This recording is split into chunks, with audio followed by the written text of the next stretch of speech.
आदरणीय रूप सिंह जी साहब, मैं आपका आदर करता हूँ, आप मेरे आदरणीय हो। साहब, मैंने कुछ गलत नहीं किया है। आप जिस प्रकार आपने मुझे डराया, मैं डर के मारे आहत हूँ। साहब, मैं वोट देकर जैसे बाहर निकला, इतने पुलिस वाले पास में खड़े थे, 20-25 जने। 8-10 लोग और पास में खड़े थे। आप सामने आए तो मैं आपको नमस्कार करने के लिए पास में आया, तो आपने जिस प्रकार अपनी आंखें दिखाकर जिस प्रकार मुझे आपने शब्द कहे हैं, इतने लोगों के बीच साहब आप मुझे ये कह सकते हो, तो साहब आप मेरी ज़िंदगी के साथ कुछ भी कर सकते हो। साहब, रबारी समाज हमेशा आपके साथ रहा है और आप रबारी समाज के साथ रहे हो। ये जिला प्रमुख से लेकर जो घटनाक्रम चला, अपने भाजपा के 5 लोगों ने कांग्रेस में वोट दिया, 18 में से कांग्रेस के 2 लोगों ने भाजपा को वोट दिया। इस प्रकार ये घटनाक्रम चला। मैंने कुछ गलत नहीं किया साहब। मैंने केवल 8 तारीख को 5 बजे से लगा के रात को 2 बजे तक आपको भी कई बार फ़ोन किया। 8-10 बार अपनी फ़ोन पे बात हुई, आदूराम जी साहब से बात हुई, प्रियंका जी से बात हुई।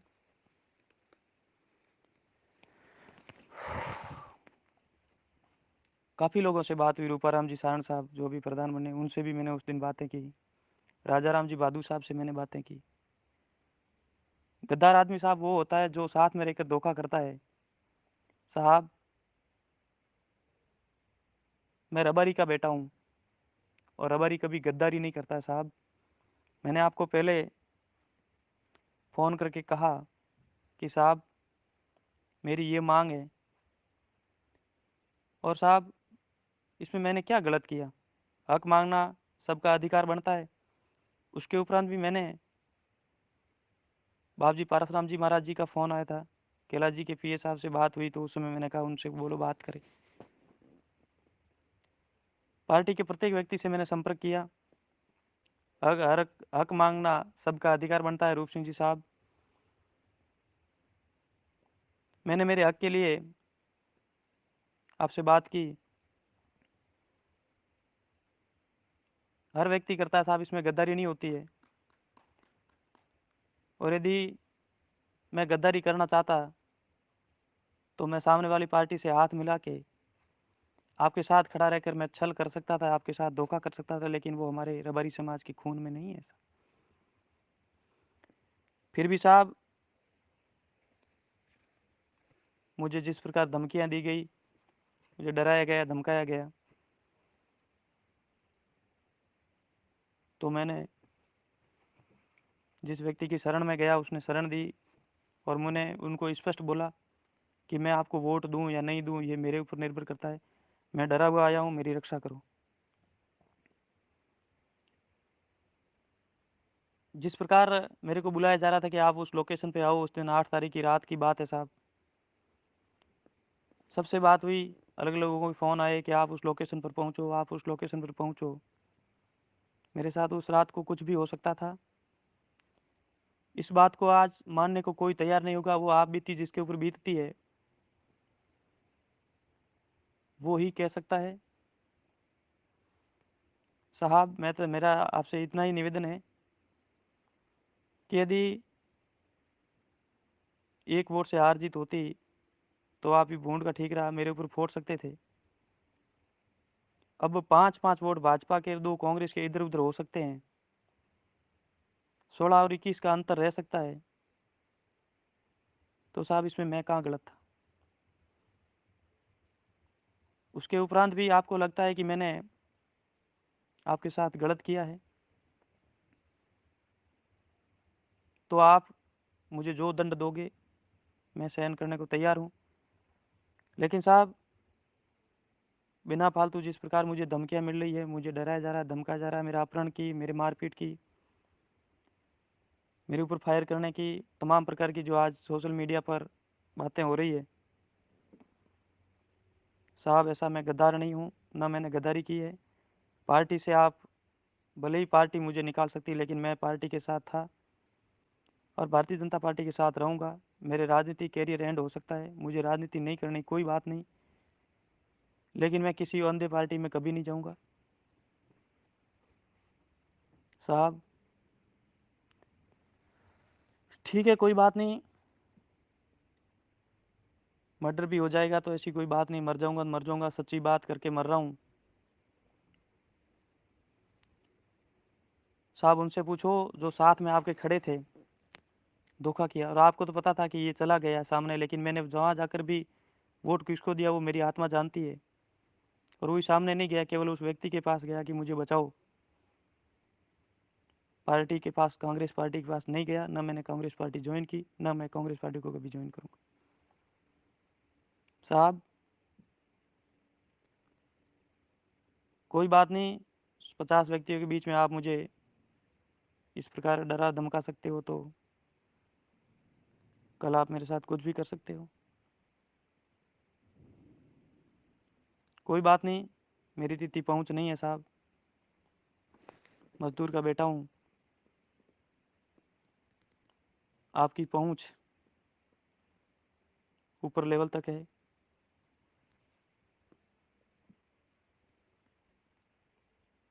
मैंने कुछ गलत नहीं किया है। बाप जी पारसराम जी महाराज जी से आप बात कीजिए, उनको मैंने सब बात बता दी है, उससे बड़ी तो कोई बात होती नहीं है। उनका भी फ़ोन मेरे पास आया था तो मैंने उनको बताया कि मैं गलत नहीं हूँ और ना मैंने गलत किया। फिर भी साहब कई लोगों के मेरे पास फ़ोन आ रहे हैं वाया मीडिया, मुझे ऐसे सुनने में आया है कि समाज के लोगों द्वारा ही आप उनको सिखाकर मेरे साथ कुछ भी करवा सकते हैं तो करवाओ, और समाज के लोग भी मेरे साथ कर लेंगे तो कर लेंगे, कोई बात नहीं। ज़िंदगी है साहब, मेरे तो उतार चढ़ाव आते रहेंगे, मारपीट होगी तो सहन करना पड़ेगा, क्योंकि मैंने गद्दारी नहीं की, मैं भोला आदमी था। मैंने आपको सचेत कर दिया कि साहब मेरी ये मांग है, और वह मांग बोलते ही वो मेरे उल्टी पड़ गई। राजनीति में ये सब ऐसे होता है तो सीधा आदमी पार नहीं पड़ता है। राजनीति करनी, जो जिस लोगों ने दांव खेला है, गद्दारी तो उन्होंने की है, वो तो गलत नहीं है, बस शंकर आपकी नज़रों में आ गया क्योंकि उसने आपको ये बात बता दी कि मेरी ये मांग है, आप पूरी करो। खैर साहब कोई बात नहीं, मरवा देना।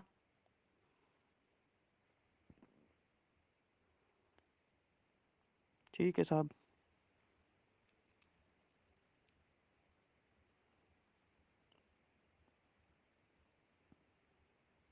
जिस प्रकार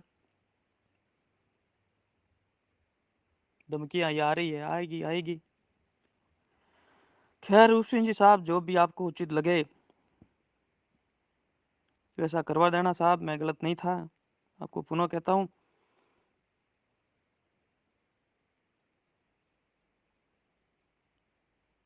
कह रहे हैं कि अब कहाँ जाएगा, घर छोड़ के आदमी जाना रहा साहब, मजदूरी भी करना पड़ेगा, करनी पड़ेगी, लोगों के बीच भी जाना पड़ेगा, घर में छुप के तो बैठ नहीं सकता, और घर भी आना पड़ेगा। लेकिन खैर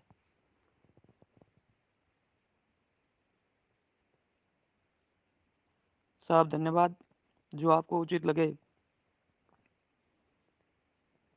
कर देना मेरे साथ।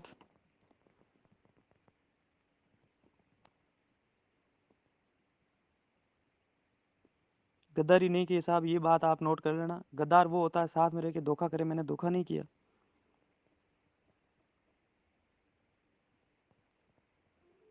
यदि एक वोट से आपकी हार जीत होती तो मैं जरूर, आप मुझे दोषी बना सकते थे, 5-5 वोटों का अंतर रहता है साहब। और मेरे एक को टारगेट किया जा रहा है क्योंकि मेरे पास वजूद नहीं है, न तो मेरे राजनीति में कोई आगे पीछे है, न ही परिवार में कोई ऐसे है कि जो बड़े लेवल तक पहुंच रखता हो।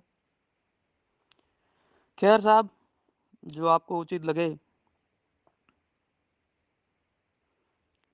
कितने कितने लोगों ने क्या क्या किया है, पार्टी के साथ में खड़ा रहकर, सामने हाथ मिला के, साथ में रह के दगा करते हैं साहब, वो लोग सच्चे हैं। ठीक है, सच्चे का वो कहावत है, सच्चे को स्वीकार किया जाता है और झूठे को स्वीकार किया जाता है। मैं सच्चा आदमी था और आपको सब कुछ बता के मैंने बहुत बड़ी गलती की। खैर साहब, धन्यवाद साहब।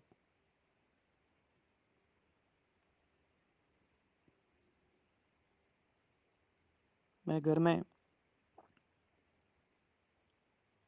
आज चुनाव पूरे हो गए, कल प्रमुख जी के चुनाव थे, आज उप प्रमुख जी के चुनाव थे। हमेशा तो मैं बाहर रह नहीं सकता। आज अभी निकल रहा हूँ, घर जा रहा हूँ।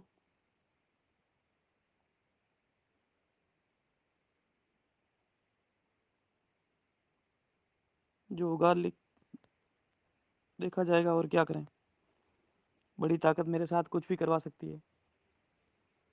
मेरी तो न तो कोई औकात है, न मेरी पहुँच है, न मेरे परिवार की कहीं बड़े लेवल तक पहुँच है।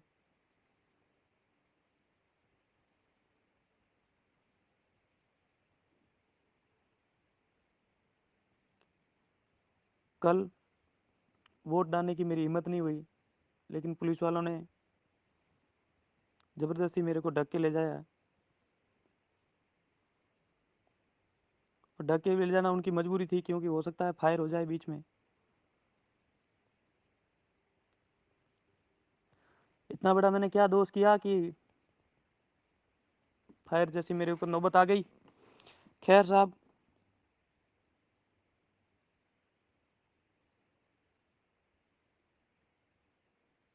ज़्यादा तो कुछ नहीं, आपको जो उचित लगे मेरे साथ करवा देना। ठीक है।